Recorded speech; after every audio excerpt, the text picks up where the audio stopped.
یہ ہم اگلے سوالات میں بیان کریں گے. یہ انتہائی مشکل کلام تھا.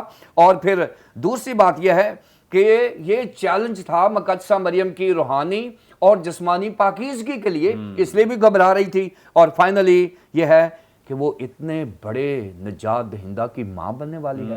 یہ بھی ایک بہت بڑی ذمہ داری اور گھبراہٹ کا سبب تھا. سو ناظرین، اس طرح سے جب ہم لیول پہ پہنچ جائیں گے، میچور ہو جائیں گے، خدا مجھے اور آپ کو اتنے بڑے مقصد کے لیے چن سکتا ہے. Praise God, thank you so مچ. ناظرین، جس طور سے بڑی خوبصورتی کے ساتھ وسیم اللہ کھوکھر صاحب نے اس بات کا جواب دیا، یقیناً جیسے جیسے ہم مقدسہ مریم کی شخصیت پر غور کرتے ہیں اور ہمارے سامنے یہ حقیقت کھل کر واضح ہوتی جاتی ہے کہ کس طور سے خداوند کی فیور ان کے ساتھ رہی ہے اور وہ خداوند کی پاکیزگی میں رہی ہیں، خداوند کے تحفظ میں رہی ہیں، اور ہر طرح سے خدا نے انہیں بلیس کیا ہے، برکت دی ہے، نہ صرف جسمانی طور پر بلکہ روحانی طور پر بھی خداوند نے انہیں بلیس کیا اور برکت دی. آگے بڑھیں گے اور ریورنڈ طارق وارث صاحب سے جانیں گے.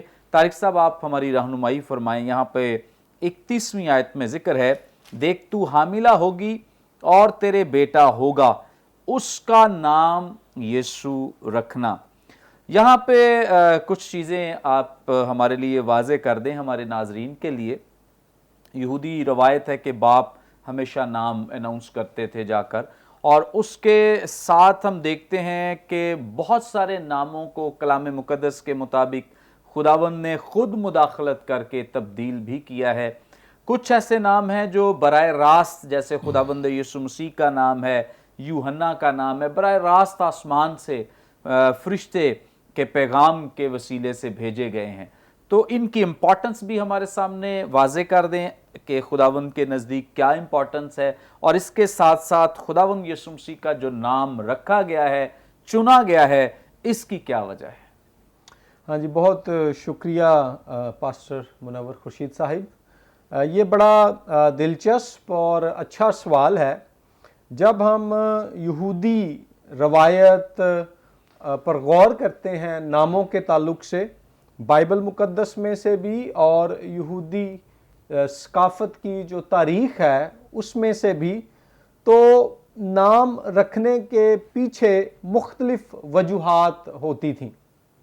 بعض اوقات نام خصوصی طور پر کسی شخص کو اس لیے دیا جاتا تھا کیونکہ اس میں جو ہے پہچان کا ایشو ہوتا تھا.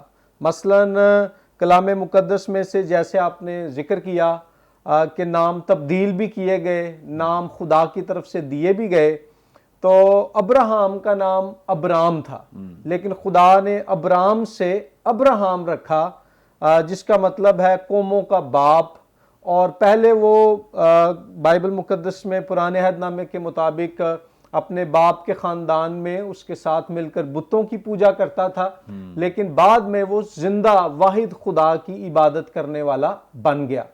تو جو نام ابراہم تھا اس میں اس عظیم مرد ایمان کی نئی پہچان کا مکاشفہ تھا کہ اب یہ قوموں کا باپ ہے. پہلے یہ بے اولاد تھا، اب یہ قوموں کا باپ بن جائے گا.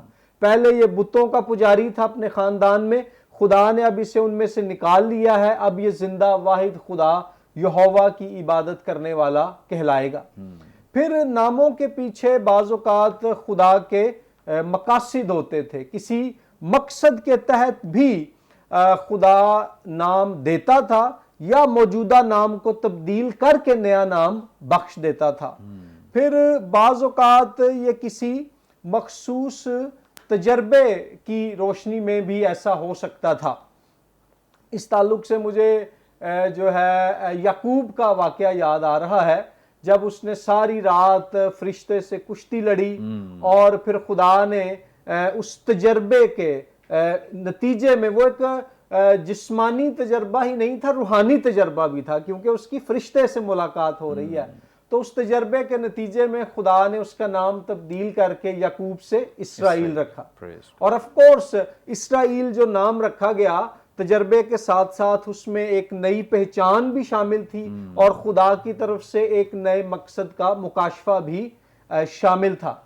اور پھر ناموں میں اختیار کا عنصر بھی شامل ہوتا تھا کہ بعض اوقات جب خدا کوئی خاص نام دیتا تھا پیدائش کے موقع پر یا زندگی کے کسی بعد کے مرحلے پر پہلے نام کو تبدیل کر کے نیا نام دیتا تھا تو اس میں ایک نئے اختیار یا نئی اتھارٹی کا احساس بھی شامل ہوتا تھا. اور اس میں بھی ہم جانتے ہیں کہ یعقوب سے جب خدا نے نام تبدیل کر کے اسرائیل رکھا تو نہ صرف یہ کہ ایک پہچان مل گئی بلکہ ایک اختیار بھی ملا کہ یہ دنیا کی جو ہے تمام قوموں میں سے خدا کی چنی ہوئی قوم کا باپ کہلائے گا. پھر اس کا مقصد یہ ہوگا کہ اس کے وسیلے سے دیگر قوموں کو یہوہ خدا کا نور، اس کی روشنی ملے گی. اور ان کا مقصد یہ ہے کہ انہوں نے جو ہے بت پرست اقوام کو یہوہ کے بارے میں بتانا ہے. سو 4 باتیں میں نے آپ کے سامنے رکھیں.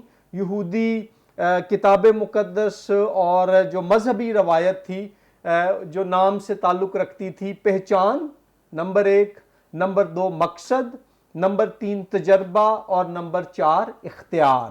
تو یہ باتیں کسی کے نام سے جڑی ہوئی ہوتی تھیں.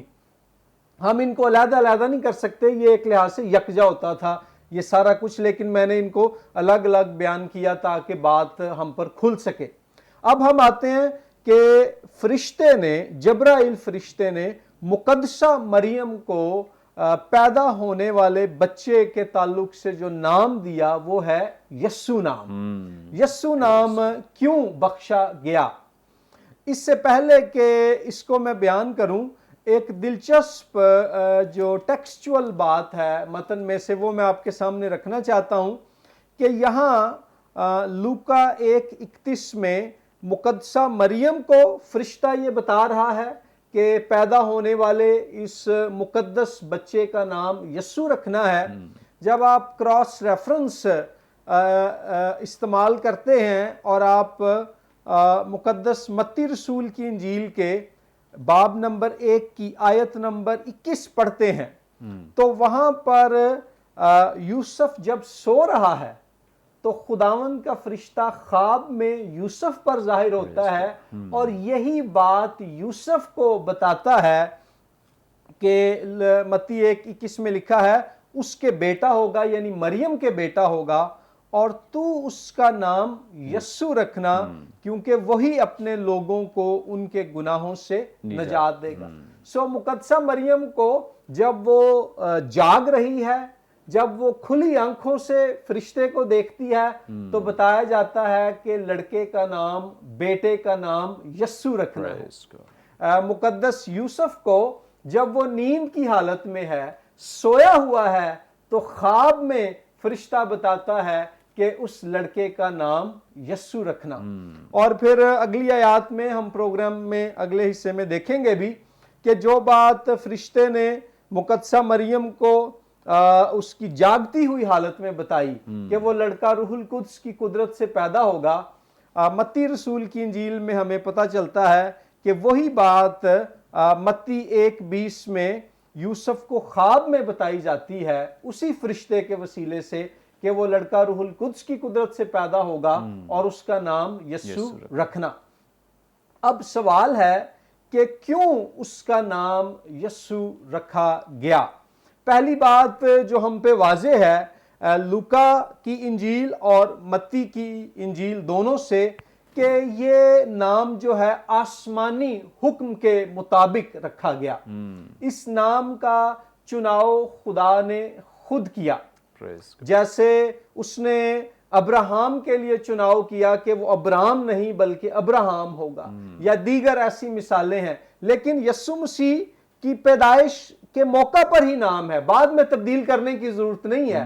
اس کی پہچان جب وہ پیدا ہو رہا ہے تب ہی واضح اور جو ہے خدا کے منصوبے کے مطابق مقرر بھی کر دی گئی ہے اور ظاہر بھی کر دی گئی ہے. اور اب یہ جو نام ہے یسوع، عبرانی زبان میں اس کا جو تلفظ ہے وہ ہے یشوا، اور یشوا کا سکولرز کے مطابق 2 بنیادی اس کے معنی بنتے ہیں. ایک ہے کہ یہوہ نجات ہے، اور دوسرا معنی یہ ایک بطور ناؤن استعمال ہو رہا ہے، یہوہ نجات ہے بطور ناؤن، بطور اسم. اور دوسرا اس کا معنی جو عہد عتیق کے علماء ہیں بتاتے ہیں، جو عبرانی زبان کے ماہرین ہیں، وہ ہے یہوہ نجات دیتا ہے۔ تقریباً بات ایک ہی ہے، کچھ اور بھی معنی بتائے جاتے ہیں، لیکن وہ ایسے معنی ہیں جن کا جو کہہ لیں کہ جن کو ماننے والے علماء اقلیت میں ہیں، یہ جو وائڈ سپریڈ اور جو بنیادی بات ہے، سو یہوہ نجات ہے یا یہوہ نجات دیتا ہے۔ اب یہ حقیقت ہمیں کھل جاتی ہے ہم پر متی کی انجیل میں کہ جب یوسف پر یہ بات ظاہر کی گئی کہ اس کا نام یسوع رکھنا، تو آگے لکھا ہے کیونکہ وہی اپنے لوگوں کو ان کے گناہوں سے نجات دے گا۔ سو یسوع نام اس لیے رکھا گیا کیونکہ اس میں یسوع مسیح کی پہچان، مقصد، اختیار اور تجربہ ظاہر کیا گیا ہے، اور وہ پہچان، وہ مقصد، وہ اختیار کیا ہے؟ وہ ہے نجات دہندہ ہونے کی پہچان، نجات دینے کا اختیار، دنیا کو نجات بخشنے کا مقصد، اور اپنی زمینی زندگی میں الٹیمیٹلی صلیب کے تجربے میں سے گزر کر پھر جو ہے اس نجات کا قوم اسرائیل اور تمام بنی نوع انسان کے لیے انتظام کرنے کا منصوبہ۔ اب اس کا تعلق پرانے عہد نامے سے اگین ہے۔ پرانے عہد نامے میں بڑے مختلف طریقوں سے ہم اس کو جوڑ سکتے ہیں۔ میں دو باتیں زیادہ نمایاں آج کرنا چاہتا ہوں۔ ان میں ایک یہ ہے، جیسے کہ میں نے پہلے عرض کیا کہ لفظ یسوع کا مطلب ہے یہوہ نجات ہے یا یہوہ نجات دیتا ہے۔ عبرانی زبان میں یشوع، یہودی لوگوں میں یہ ان کے بنیادی عقائد میں سے ایک نقطہ تھا کہ یہوہ خدا نجات بخشتا ہے، یہوہ خدا منجی ہے، یہوہ خدا نجات دہندہ ہے۔ اور اس تعلق سے دو بڑے واقعات تھے جن کو وہ اپنے سامنے رکھتے تھے یہوہ کے نجات دہندہ ہونے کے لیے۔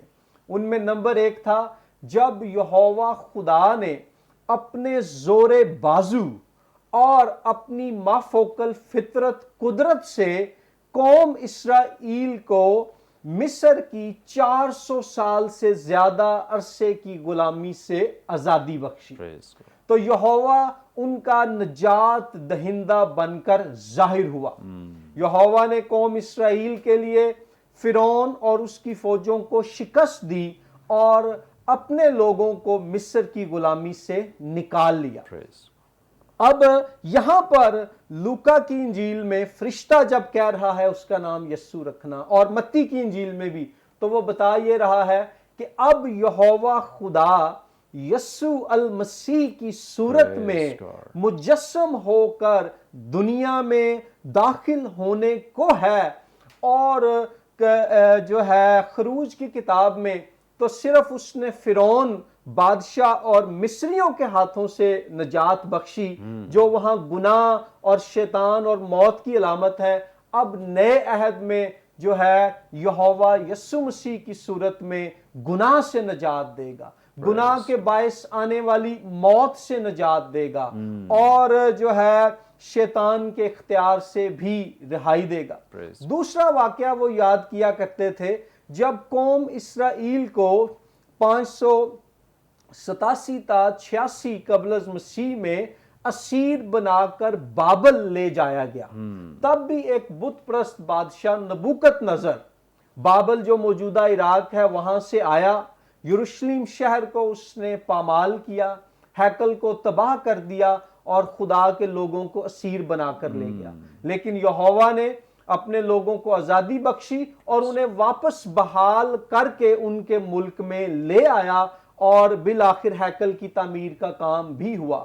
تو یہاں جب یسوع نام رکھا جا رہا ہے جس کا مطلب ہے یہوہ نجات دیتا ہے یا یہوہ نجات ہے، تو بتایا یہ جا رہا ہے کہ بابل کی اسیری سے، نبوکت نظر کی اسیری سے بھی ایک بڑی غلامی ہے جس میں قوم اسرائیل اور بنی نوع انسان پھنسے ہوئے ہیں، اور وہ ہے